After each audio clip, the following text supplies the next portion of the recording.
Let's bring in Eleanor Clift, a political analyst for the Daily Beast. There's this measuring stick here in the United States when it comes to a new president. It's when they have the most goodwill, when they can get the most done, the first 100 days. I was looking at George W. Bush in his first 100 days, 7 bills passed. Barack Obama, 11 bills passed. His first legislative foray, let's yank it back. Not a good start.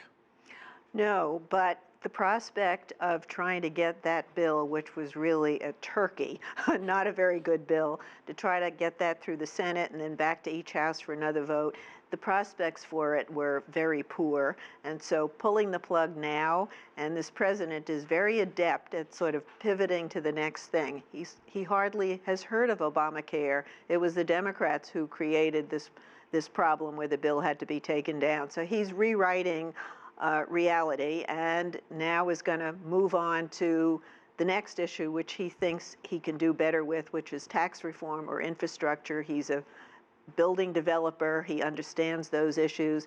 He never understood the nuances of health care. I don't think he fully understood all the traps that were laid for him on that issue.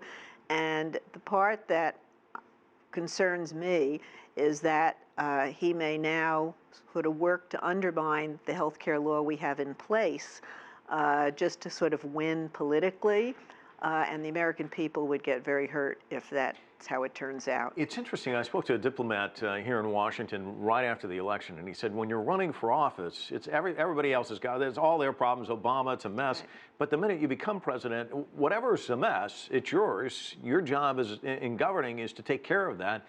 Today, he was just like, no, we'll just let it explode, which is uncharacteristic of most leaders.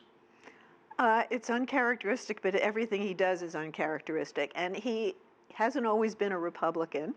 He leads a party now that has enjoyed 7 years of campaigning and winning elections on beating up on Obamacare and claiming they were going to repeal and replace it immediately.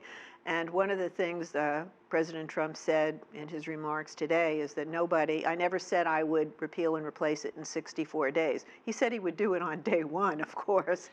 But he also said you were going to win so much you won't get you're going to get sick and tired of it. That doesn't seem to be the case either. No. But an opposition party that has enjoyed the luxury of criticizing everything without coming up with its own plans is now struggling to become a governing party.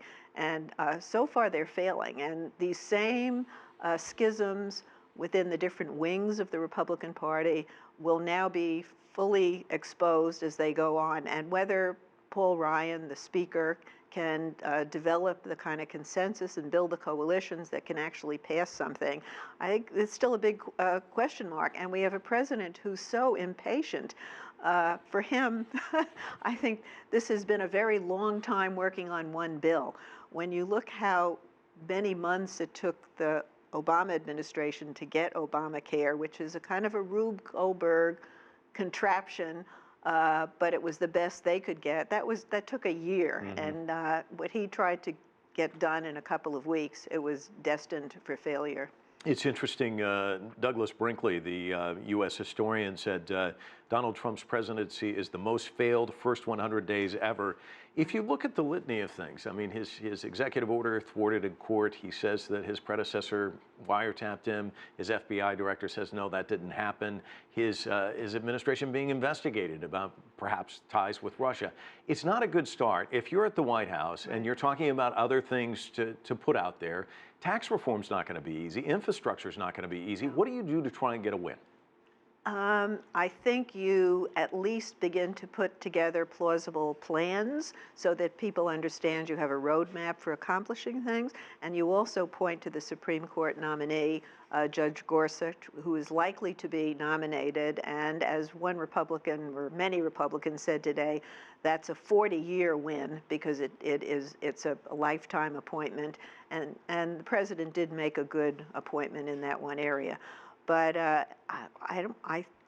think he's going to have trouble finding these daily victories, although every day he's in front of the camera, meeting with some coalition group, and he feels the need to communicate to the American people that he is working very hard, meeting with lots of people, reaching out. But there is nothing yet that will translate into a legislative victory. He could end the first 100 days, which is the time when the media really assesses how he's done so far, with perhaps Judge Gorsuch confirmed, but little else. Eleanor Clift, always a pleasure. Thanks so much Okay, for your thank analysis. you.